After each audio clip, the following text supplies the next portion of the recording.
manger de chocolat. Le chocolat, on le mange, mais on peut aussi le porter. Au Salon du chocolat, des créateurs un peu atypiques se lancent dans le prêt-à-porter. C'est pas quelque chose que tout le monde peut faire, du coup c'est toujours une expérience à vivre, parce que c'est pas tous les jours qu'on peut porter une robe en chocolat. C'est exactement sur mesure.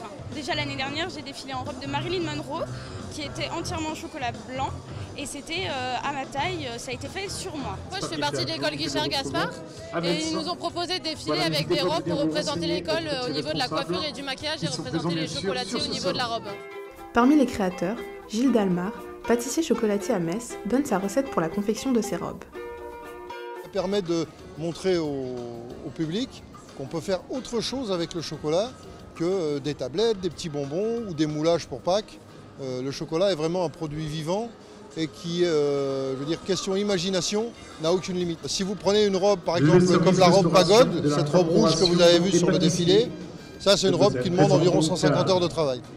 On travaille le chocolat pour en faire ce que nous, dans le métier, on appelle le chocolat plastique, qui est donc un mélange de chocolat, de glucose, de sirop de sucre, et peut-être de beurre de cacao, voire de colorant, selon qu'on a besoin d'un chocolat plastique noir ou de couleur.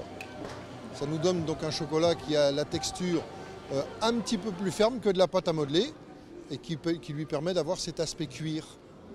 Mais le chocolat ne fait pas tout. Les étudiants de l'école Guichard ajoutent une touche glamour. Maquillage et coiffure sont leurs spécialités. Beaucoup de gratification, c'est une belle aventure humaine. Et puis l'événementiel crée toujours beaucoup d'effervescence. Que ce soit des robes faites en chocolat ou des robes faites en tissu, il n'y a pas de différence. On va nous après caler les maquillages par rapport aux couleurs qui seront utilisées pour les robes. Et puis les coiffures par rapport au thème. Cette année c'était le thème de l'Asie. Donc tout a été basé sur les maquillages pour l'Asie, ce type asiatique et tout ce qui est coiffure Asie. Le défilé de cette nouvelle édition s'est terminé sous les applaudissements du public. Une chose est sûre, c'était fort en chocolat.